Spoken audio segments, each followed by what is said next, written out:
కానీ ఇప్పటికి అది బంద్ అయిపోయి ఇప్పటికి 5-6 రోజుల నుండి మనం నీళ్లు తెప్పిస్తాం. రాత్రి బంద్ అయింది. నేను ప్లాట్లోనే లేపినాం.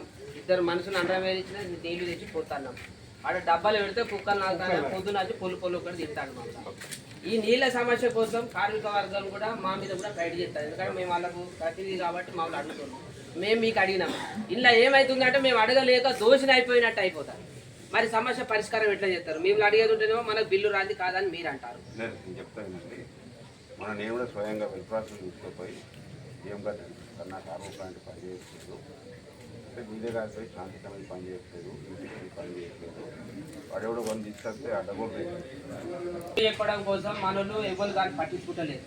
అది ఇప్పుడు ఏమైందంటే మాకైతే అది కాబట్టి రోజు ఒక్క మనిషిని షిఫ్ట్ కుక్కలు పెట్టి మాకు క్యాన్లు సప్లై చేయాలి. కుక్క నాకే నీళ్ళు మీద కాబట్టి మీరు ఒక రోజు షిఫ్ట్ మనిషిని పెట్టండి, ఆయన నీళ్లు సప్లై చేస్తారు. తర్వాత మీరు ఏమైనా పని చేసుకుంటారా లేకుంటే ఆయన అదే పని తప్ప చెప్తారా తెలియదు. కానీ ఇది ఇప్పుడు ఏమైంది, ఏ సార్ పట్టించుకుంటలేడు దాన్ని. అంటే షిఫ్ట్ వాళ్ళకి పట్టింపేయలేదు. మీరు మనిషిని ఇవ్వాలి, ఇస్తే వాళ్ళే నీళ్లు తెచ్చిపోతారు. మీరు ఎన్ని నీళ్లు లేవు అనేది ఉండదు. రెండోది తానే చేయడానికి నీళ్లు పడతలేవాడు.